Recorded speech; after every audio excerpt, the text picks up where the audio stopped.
So with that being said, and there are no questions in the chat, let's just jump into it. So again, we're covering managing emotional responses to market risk.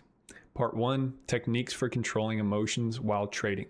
So this part has 3 subcategories: mindfulness, detachment, and pre-commitment strategies. So jumping into mindfulness. Mindfulness involves being fully present and aware of your emotions without reacting impulsively to them. Super important. I'm going to say that one more time for those of you who are half listening right now. Mindfulness involves being fully present and aware of your emotions without reacting impulsively to them. Super important. I think we're so often told to totally disassociate from our emotions when it comes to trading. It's okay to feel them. I don't think there's a healthy way to not feel your emotions. But what is really important is to not react impulsively to those emotions. So whenever you feel overwhelmed, let's say, let's take an extreme example. Let's say you've been working on your account for 20 days, and in one trade or in one day, one session of trading, you blow your account. That, to me, is a emotional response or emotional reaction that is unfortunately extremely detrimental to not only that account and your progress, but also your mental state. That's going to carry on for a couple of days at least, I would say, unless you're extremely healthy. But for most of us, we don't have that progress here. And that's why we're part of groups like this and community to help each other out. So that's what I'm saying. It's okay to feel the emotions, just don't react to them. So being fully present and aware, i.e. mindful, it helps traders stay calm and focused during stressful market conditions. Pretty straightforward. So the benefits of being mindful: it helps traders recognize emotional responses such as fear or greed, allowing them to pause and make rational decisions rather than emotional ones. So you guys have heard me talk about it before. If you're new here, well, you're going to hear me talk about it in the future as well. A real time of something that can lower your stress, the cortisol, the epinephrine, norepinephrine, the adrenaline in your bloodstream, like this in real time, to switch your nervous system from sympathetic to parasympathetic, to go from fight or flight to rest and digest. There's this breathing technique called the physiological sigh, and it's just breathing, folks. Unfortunately, not many of us know how to do it properly anymore. So I'm not going to run off on a rabbit hole as much as I want to right now. But if you feel overwhelmed in the stock market at any time, throughout the day, or in any other aspect of your life, all you have to do is take a second for yourself. One long inhale through the nose, followed by one more sharp inhale through the nose, just to really inflate those little sacs in your lungs, and then a long exhale through the mouth. That's all it is. It's called the physiological sigh. It is proven to be the best way to reduce stress in real time. And many of you guys know I want to just talk about this all the time, but it's not totally pertinent to our lesson today, so I will move on reluctantly. So, for example, when it comes to mindfulness, a trader practicing mindfulness may take a few deep breaths, i.e. the physiological sigh, and reflect on their trading plan before reacting to sudden market drops, avoiding rash decisions. So I think many of you, that's applicable. A lot of times, especially if we don't have community and we're really not following our risk management plan as much as we should be, it's easy for us to see a shift in the market and say, oh, well, actually, the market's moving differently than I initially expected. That means I need to change my plan. No. I promise you, it does not mean you need to change your plan. What it means is you need to take a step back, reflect on what's happening, and move forward analytically. Detachment. Detach from your emotions when it comes to trading, not in life, when it comes to trading. So, which is a nice little precursor into our next point, detachment. So here's the definition for us. Detachment refers to separating your emotions from your trades. It encourages viewing trades as purely analytical decisions rather than personal successes or failures. So that's a big one. Taking this stuff personally really will affect you. And I'm not talking about you sitting there and be like, oh man, stock market really hates me today. Well, some of us do that, but I think for many of us, it's on a subconscious level where we may not realize it, but we're really taking our successes and failures in the stock market personally, and that will influence your emotions even further. And again, the goal here is to be objective when it comes to trading, to be analytical, to move through, and that's what we're teaching here is technical analysis. I think there's a fundamental aspect to everything we do in life, including trading, but when it comes to trading specifically, what we're trying to teach is the technical side of things. How do we navigate this market in an analytical way where we can look at data points and say, this is the most likely route that the market is going to take. And if you're patient and you have a good risk management plan and you can follow that risk management plan through discipline, you're going to do great. But emotions get in the way. And that's why we're talking about them today. If I'm going too quickly, please let me know. I need to take a breath sometimes. I'm passionate about this stuff, so let me know if I need to slow down.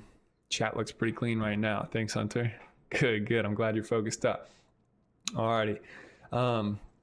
So the benefits of detachment. By detaching emotionally, traders can make clearer, more objective decisions and avoid overreacting to short-term losses or gains. Again, I think many of us prop firm traders can relate to overreacting. And if you blow an account going and buying another one right away and then trading that same account that you just bought the same day, even though you just blew one, take a second, take that physiological sigh and just relax. It's going to be okay. Don't take it personally. It's just part of the journey. These failures are necessary for growth. Okay. For example, rather than getting emotionally attached to a losing position and holding on in hopes of a reversal, a detached trader would follow their stop loss plan and exit the trade. Again, this is super important. I talk about it all the time. I'm the risk management coach here and wellness coach, but if you guys don't have a risk management plan, and I'm not talking about, oh yeah, I'm shoot for a 2-for-1. Generally, I have a 50-ish tick stop loss and, I'm going for 100 tick. No, that's not a risk management plan, folks. As much as you would like it to be, you guys really need to sit down with a pen and paper, because that's the best way for that mind to, or that hand to mind connection. Best way we learn. We know that from scientific literature, but sit down with a pen and paper and really look at your trades and how you trade and what your strategy is and how much you can afford. And take a step back. I'm not just talking about per account. So say you have a prop account for 25K. Cool. Make a risk management plan for that. But also, how much can you afford to fund that in your real financial situation? What is your income and how much are you willing in your budget to set aside for your prop firms every month? And if it's 100 or 150 bucks, well, you better really take that serious. Each account, and that 25K is the only one you're going to get. And if you blow it this month, that's it. It's time to learn. Even if you blow it in the first 2 days, well, for the next 28, 29 days, guess what you're doing? You're studying and you're getting ready for that next account you're going to get for the next month. So again, I don't mean to yell at you guys and say that you shouldn't keep trading, but many people, especially unfortunately in the younger crowd, it's fortunate that we have lots of time to make more mistakes, but in the younger crowd, the people with less money, typically I see the most failures and the most people quit because they really can't afford a lot of money to put into trading, and they're very emotional and they'll jump into the stock market, they'll blow an account, and then they'll go and buy another account. It is a vicious cycle, and I've seen it destroy savings accounts, relationships. It's pretty crazy when you cannot take a step back and bring those emotional responses to a conscious level and really look at them objectively. You guys have to break down your budget and apply it to your risk management plan. Sorry for a little tangent, but I know we're in a free class today, and so many people make that mistake, and then they say, this is impossible. All these guys online making money, they're fakes. They're not really doing it. And if they are, they just got lucky. Well, really? I mean, look at the multi-billionaire hedge fund managers who have been doing this for 50 years. Would you say the same about them? I wouldn't think so. Look back at all the mistakes they've made. They've made plenty, but they really focused on one thing above everything else, their risk management plan, and you should as well. So moving on to our last point in part 1 is pre-commitment strategies. And just one more little thing when it comes to detachment. If your girlfriend tells you you have detachment issues, probably something to focus on. But when it comes to trading, you should be detached from your emotions. Just a little precursor for you guys there. Only in trading, be detached. All right, moving on. Pre-commitment strategies. So pre-commitment involves making trading decisions ahead of time, such as setting stop loss and take profit levels to avoid emotional decision making during market volatility. Well, some of you may be saying, well, John, didn't last week you just went over a lesson talking about changing your plan in real time? Yes, changing your plan objectively and analytically in real time. That's okay. The market changes all the time. It's okay to adjust your plan in real time. But what you can't do is adjust your plan due to emotional responses that you're feeling. And again, I know this sounds very basic, but most of us, these emotional responses are subconscious. We don't know how much they're influencing us, and it is detrimental. It will affect you in every way. So yes, you're able to adjust your plan in real time. What you need to focus on, though, is making those adjustments objectively and analytically based on the data presented in front of you, not based on how you're feeling or if you're feeling greedful or greedy or fearful. Those are things that you need to be aware of. And just like our first point in mindfulness, how are you going to be aware of that stuff? You need to take a step back, take a breath, and really reflect on how you're feeling. And we're going to get into some practical tips in part 2. Okay. For example, when it comes to pre-commitment strategies, a trader might set a stop loss order at 2% below their entry price before making the trade, ensuring their exit position it happens automatically if the market turns against them. So it's essentially, we're just making plans, guys. Pre-commitment strategies are just essentially setting, hey, I'm going to go into this plan with 2 lots. I'm not going to let this run in the opposite direction for more than 60 ticks or pips or whatever you want to call it. And I'm aiming for a 2-to-1, and I'm not going to take any profit until I reach at least 1.5-to-1 risk to reward ratio. So pretty straightforward. It's just tools to help us become more objective and analytical and build into a routine instead of just jumping into a trade and be like, oh, Trader Joe's jumping into something, and you just like, oh, well, yeah, that makes sense for me. All of a sudden you're over leveraging. You didn't even realize it. Your stop runs 65 ticks and you just used up 20% of your account balance. You're like, oh gosh, that's horrible. Well, maybe I need to make it back quickly. And then you just over leverage, and you guys know how it goes. Just take a second, take a step back, really focus on what you're trying to do here.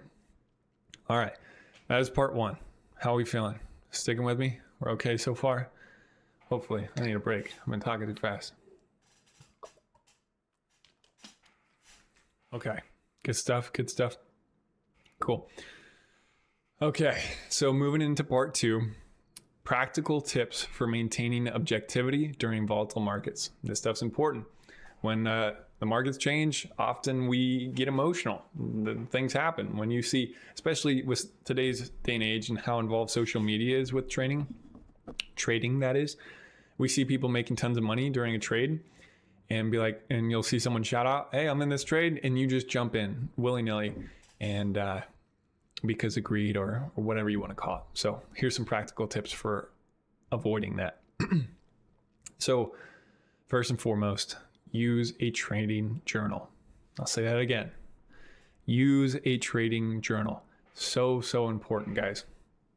So keeping a trading journal helps you reflect on your emotional reactions to past trades.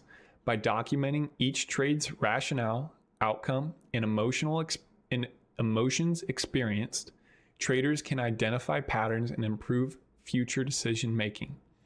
It's just like Joe always says, can you defend your trade?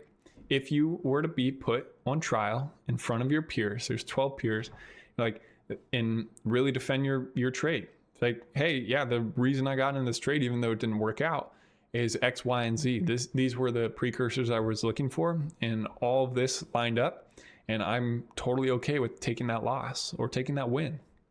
But keeping that trading journal is so important for the emotional side of risk management, because oftentimes, and here I have in my notes, for example, a trader may notice through journaling that they consistently panic sell during market downturns, prompting them to work on managing those emotions. So again, it's really what a trading journal does is help you bring that subconscious things that are really affecting your trading outcome and many other things in your life, frankly, and bring those to a conscious level. Be like, oh man, I really do, even though I say I'm aiming for a 3-to-1 trade every time, I'm taking profit at a 1.2 to 1 every time. And I'm holding my losers to every single time fully to my stop loss. It's like, oh, well, no wonder I'm not being consistent or profitable, because even though my plan says it's a 3-to-1 and I only need to have a win rate of 33%, well, you're not actually making 3-to-1 trades. You're making 1.2, and then you're actually taking profit before that and only holding half your runners, but those losses are fully hitting every time. So again, what a trading journal does is really just give you a way to manage, to measure your analytics as a trader, and to be able to look back on it and be like, okay, well, actually, I'm really suck. I need to work on this, and this.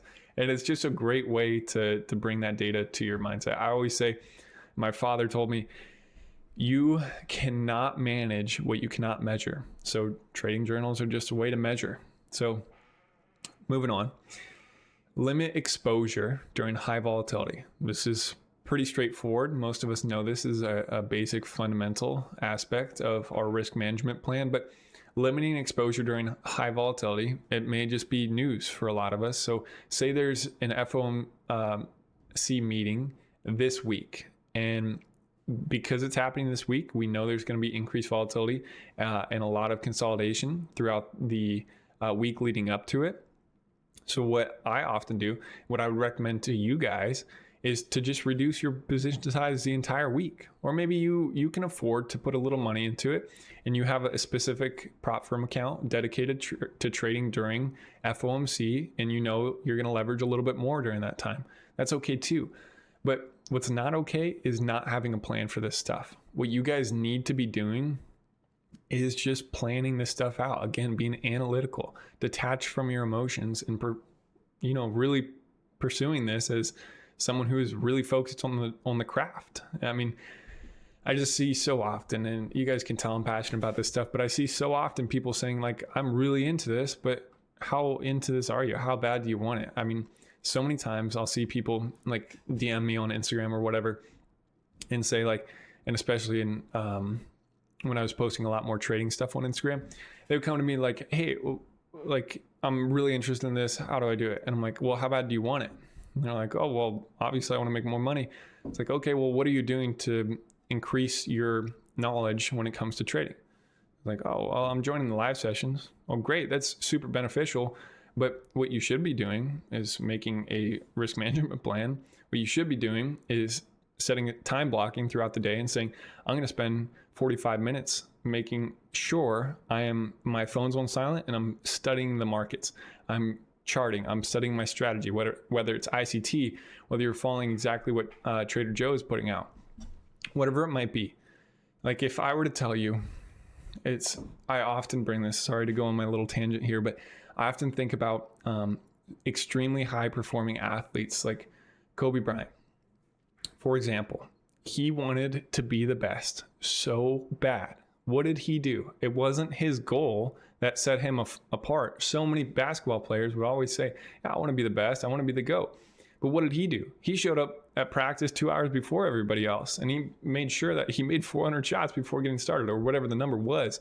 But he put in the work, and that's what you guys need to kind of shift your mindset from. James Clear says it best in Atomic Habits. You do not rise to the level of your goals. You fall to the level of your systems. So set up systems for yourself when it comes to trading to really help yourself. And if you guys need help, we're here full time. Reach out to me or Joe or Braden, and we're going to set you up in the right direction. And even if you're on free, seriously, just shoot me a DM and we'll help you out. Like, I care more about your success than your failure. So just reach out to us and we're going to help you out, truly. So sorry for that little tangent. It's just, man, it's a bummer to see people say they want something and really not give it their all. It's just, I don't know. It's sad to me. So back to our notes. Limit exposure during high volatility. So again, it's just reducing your position sizing or limiting the number of trades during volatile periods can help maintain emotional control. So the smaller risk you put out, the less emotional stress you're going to feel, the less likely you're going to have emotional responses and potentially over leverage and blow your account. That's pretty straightforward. So my last point I have in today's lesson is following a routine. Routines are super important in every aspect of our life, and especially when it comes to trading. So sticking to a pre-planned routine helps build discipline and reduces the temptation to make impulsive decisions. A structured approach minimizes emotional reactions to market volatility. So, for example, a daily routine of reviewing the market at specific times, analyzing potential trades, and executing based on predetermined criteria, like we talked about earlier, keeps traders grounded and objective. And it's just like Trader Joe does every time. I don't even know if it's conscious of him, but he's following a routine. And that's so important when it comes to risk management. So he's reviewing the market at specific times every morning, like our pre-market analysis, analyzing potential trades, looking for setups, what we're trying to accomplish and what we're trying to avoid, what we're looking for, and what our entry criteria is going to be. And then executing based on your predetermined criteria. It's straightforward and it's easy to do. It's something that we often don't pay attention to the fundamentals of what this trading requires of us to be consistent. And the more we lose sight of these fundamentals, the easier it's going to be to lose consistency, to have these emotional outbursts and blow accounts. If I could cap this lesson, it should be stick to the fundamentals and really just pay attention to what you're doing, how you feel. And a great way to do that is trading journaling. So my last little point for you guys here is, by using mindfulness, detachment, and pre-commitment strategies, you can control emotional responses and maintain objectivity, especially during volatile market conditions. Pretty straightforward, guys. I know this stuff may sound a lot of like basic things that like, I knew that from the first trading video I lost. But are you truly following those fundamental steps? I would reckon that most of you are not, unfortunately. And I'm not speaking from a pedestal here. I promise you I was in the same position where I did not know that or how much my emotions on a daily basis was affecting my trading outcomes. And the more you're able to bring those subconscious feelings and emotions to a conscious level, I promise you, you guys are going to see so much gain in traction from your trading career on an objective level, on a personal level. You're really going to see some great growth, and you're going to overcome hurdles that you thought were impossible to overcome. You just need to detach from this emotional stuff and be mindful of your emotions, guys. So that's all I got for you in the predetermined lesson today. If you guys have any questions, I'd be more than happy to answer them for you. But like I said, that's all I got for you on the plan lesson. If you guys have some specific examples you want me to go over, I'd be happy to do that as well. Like, hey, my account size is this. How much do you reckon I should trade on it? Well, it also depends on how much money you're willing to allocate every month to trading. How many accounts do you have? Like, it goes deeper. So seriously, shoot me a DM and I'd be happy to help you guys out. Cool. Well, it looks like that's everything. Yes, this is recorded. I upload it. You guys can find it under John's Lessons or on my YouTube channel, The Pursuit Crew HQ. Where's the flannel from? Eddie Bauer, dude, you already know. Maybe Alaska. I don't know if that was I don't know if you know where it's from. Oh yeah, you're just asking because it looks nice. Ooh, yeah, that's what's up. Eddie Bauer makes like large tall clothes, so you guys know I need to go in there with that. When are you coming back up here to Alaska? Dude, I've been trying to make my way up there like every month. It's just not in the cards right now, but I think next July, actually July 4th, I'm trying to get up there. I'm planning on shooting over to Hawaii to visit a friend, do some surfing, and then straight up to Alaska. And I might be up there for hopefully like 2 weeks. But I need to get in contact with someone with the business side of what do they call it? I like to call it Skynet, but what's Elon Musk's Starlink? I need to get that Wi-Fi because where I'm at in Hope, Alaska, the Wi-Fi ain't that good. Tell you what, high efficiencies, and yes sir, dude. Last I think 2 years ago, I went up for salmon, and I limited every day. I was just flossing, but the water was so clear, I could just stand over the bank and like watch the fish just run into my line. It was so much fun.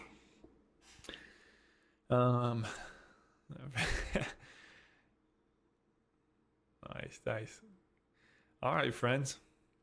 Well, good stuff, folks. Well, it looks like that's it. Again, just a reminder for you folks, especially the new ones who are really, this is your first couple of months or even potentially days, and being, exposed to this trading aspect of things. What you need to do, and what any other financial advisor would tell you, is to focus on your risk management. Preserve the capital you have, and everything on top of that will come with time. I promise you that. If you just focus on your risk management plan and really hone in on it, and you're able to proceed with that risk management plan through discipline, you are going to be great at trading. But unfortunately, not many of us want to learn that lesson from others, and we have to experience it ourselves. That's okay too. But if you guys want a little word of advice, your risk management plan is probably the most important thing you can focus on, regardless of the trading strategy you're using. Okay, thanks, John. We all need time to keep talking about risk management. Yeah, trust me, I'm talking about it every week, every day almost. All right, friends. Well, again, I will send you off with this. There's so much more to life than making money. As you all know, I would think many of us would agree that relationships might be at the top of your priority list. So how are you prioritizing that? The same way you get good at trading is prioritizing risk management and detachment and mindfulness, all these things. Well, how are you prioritizing your relationships? When's the last time you told your parents or your siblings or your closest people that you love them? Hopefully it was not too long ago, maybe this morning, but if it has been a while, or maybe not, just go tell them you love them. Tell them, hey, I'm really glad you're a part of my life. Like those little connections, the more you guys are able to really nurture relationships, the better and the stronger they're going to become over time. And by the time 10 years down the road, if you continue to nurture those relationships, you're really going to have something special there for you. And on the other side of things, if you don't nurture those things, just like a plant, if you're not going to take care of it, it's eventually going to die. Unfortunately, that's just the way life goes. So appreciate you guys tons. Go drink water. Go choose a healthy thing to eat. Pick up the organic options at the grocery store. Go do some resistance training, get some cardio in, and tell your loved ones that you love them. Appreciate you guys joining up, and I will catch you tomorrow for our psychology lesson. See ya.